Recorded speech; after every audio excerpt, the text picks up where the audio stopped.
রাধে রাধে বন্ধুরা, রিয়া ক্রিয়েটিভ দুনিয়া চ্যানেলে আপনাদের সবাইকে স্বাগত। আজকের ভিডিও দোল উৎসব কেন পালন করা হয়।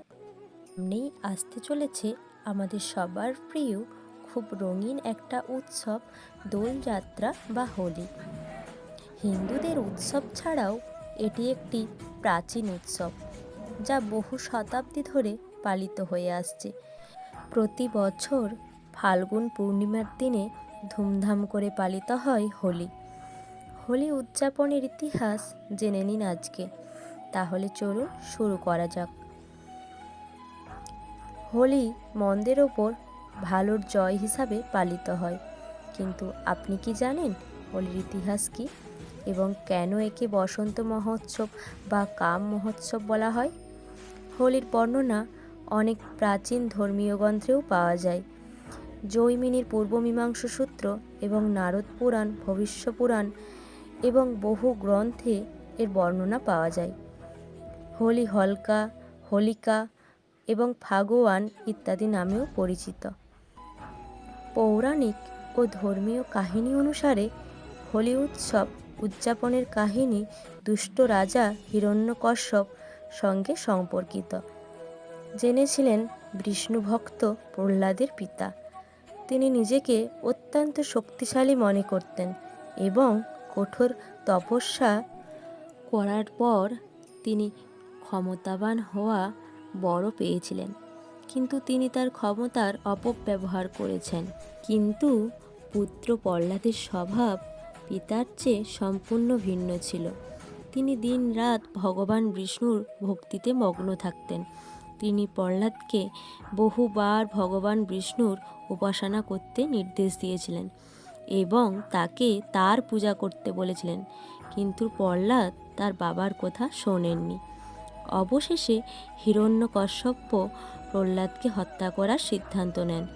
তিনি তার বোন হোলিকাকে প্রহ্লাদকে কোলে নিয়ে অগ্নিকুণ্ডে বসতে বললেন, কিন্তু ভগবানের মহিমা এমন ছিল যে হোলিকা আগুনে পুড়ে ছাই হয়ে গেলেন। প্রহ্লাদ হোলিকার কোলে বসেও ভগবানের নাম জপ করতে থাকেন, তাই তার কিছু হয়নি। এরপর হিরণ্যকশ্যপ আরও রেগে যান, যেহেতু তার প্রিয় বোন মারা যান। তিনি আরও নানান পদ্ধতি অবলম্বন করে প্রহ্লাদকে হত্যার চেষ্টা করে, কিন্তু বারবার ভগবান বিষ্ণু তাকে বাঁচিয়ে দেন। এরপর ভগবান নরসিংহ অবতার রূপে এসে হিরণ্যকশ্যপকে বধ করেন। এর কারণেই হোলির উৎসবটি শতাব্দীর পর শতাব্দী ধরে মন্দের ওপর ভালোর জয় হিসাবে উদযাপিত হয় এবং হোলিকা দহন হোলির একদিন আগে করা হয়। হোলি হিন্দু ধর্মের অন্যতম প্রধান এবং প্রাচীন উৎসব। এর ইতিহাস এতই পুরানো যে এটি যীশুখ্রিস্টের জন্মের বহু শতাব্দীর আগে থেকে পালিত হয়ে আসছে। বেশ কিছু মধ্যযুগীয় চিত্রকর্মে এবং বিন্ধ্য অঞ্চলে রামগড়ে অবস্থিত একটি বহু বছরের পুরানো শিলাতেও অবস্থিত হোলির উল্লেখ করা হয়েছে, যা প্রমাণ করা হয়েছে খ্রিস্টের জন্মের 300 বছর আগেও হোলির জন্ম উদযাপন করা হয়েছিল। ত্রেতা যুগের শুরুতে ভগবান বিষ্ণু ধূলির পূজা করেছিলেন এবং তাই ধূলিন্দি উদযাপনেরও একটি প্রথা রয়েছে। অন্যদিকে হোলিকা দহনের দ্বিতীয় দিনে রঙ্গোৎসব হিসাবে পালন করা হয়। শ্রীকৃষ্ণের সময় থেকেই শুরু করা হয়েছে বলে মনে হয়। হোলি উৎসব বসন্তে পালিত হয়। এটা বিশ্বাস করা হয় বসন্তে পালিত হওয়ার কারণে এটাকে বসন্ত মহোৎসবও বলা হয়েছে।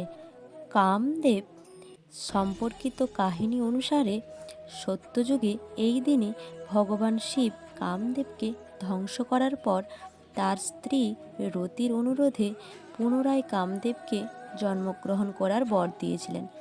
সেই কারণেই হোলিকে বসন্ত মহোৎসব বা কাম মহোৎসবও বলা হয়। তাহলে সবাই আমরা হোলির দিনকে খুব আনন্দ করব, রং নিয়ে খেলব, তার সাথে পূজা অর্চনাও করব। আগামী দিনে আমরা সৌপথে চলিত হতে পারি, সেই জন্য ভগবানের কাছে কামনা করব। আজ এইটুকুনি, আবার পরের কোনো ভিডিও দেখা হবে। হরে কৃষ্ণ, রাধে রাধে।